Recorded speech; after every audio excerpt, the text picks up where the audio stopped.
Thank you, Senator Kennedy. I appreciate you asking the question. Senator Durbin. Thank you, Mr. Chairman. Ms. Carter, I hope we can agree that the HIDTA grants are valuable to fighting the drug crisis in America. Do we? Could you turn your mic on, please? Absolutely, Senator Durbin. HIDTA is a very important part of fighting. So last year, the 33 HIDTAs, which are high-intensity drug trafficking areas, the 33 areas identified by that program seized 4.1 million pounds of fentanyl and other drugs and denied drug traffickers $17.7 billion in illicit profits. Proof positive of what we both agree on. HIDTA grants work, right? Absolutely. So let me ask you to please explain why the HIDTA program is subject to a 34% cut by the Trump budget from $300 million to $200 million. Have we won this war on narcotics and don't need this anymore? First, let me begin by stating that I absolutely support the president's budget. Secondly, I do and absolutely support our high-intensity drug trafficking HIDTA 8 groups. I was actually just recently in Alaska. I made a trip to the furthermost part of the United States in an effort to meet with a HIDTA director there and an effort to see the fight that we are continuing to fight against the drug cartels.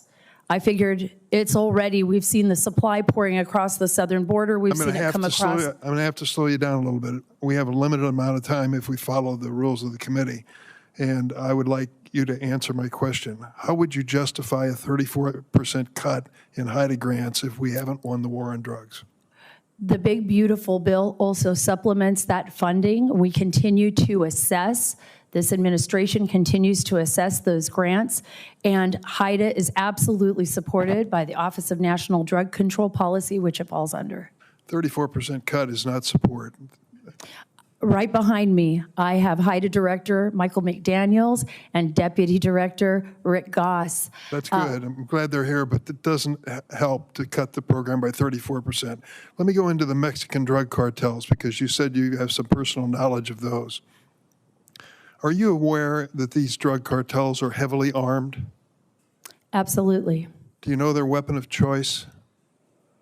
Yes, I mean, they use assault rifles, they use grenades, they use quite an array of weapons. Sometimes they out-resource even our own law enforcement. And the Mexican police and military forces as well, correct? That is correct. And one of the most common weapons they use is a .50 caliber rifle? That is correct. I'm not an expert on firearms by any means, but I understand that that is a military-style weapon that is so powerful that it can penetrate a vehicle.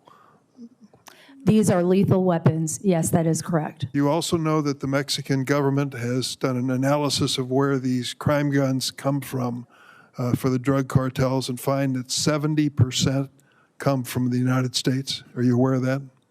Yes, of course, Senator. We are assessing both sides of this horrific situation that our country is facing. So if you're dealing with a drug crisis that you characterize as a chemical war being waged against the American people, and 70% of the weapons are coming from the United States,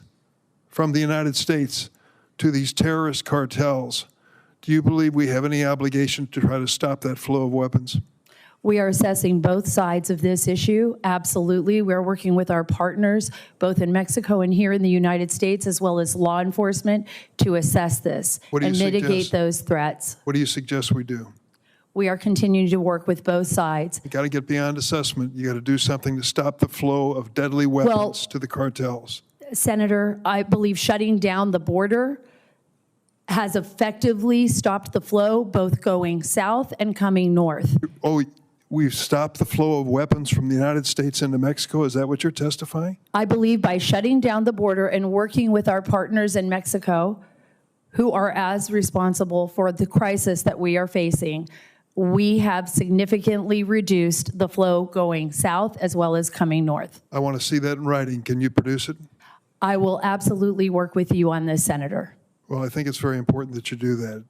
Absolutely. The drug crisis is serious. You want to take on drug crisis for America, You don't have a background in this other than an interest in the subject.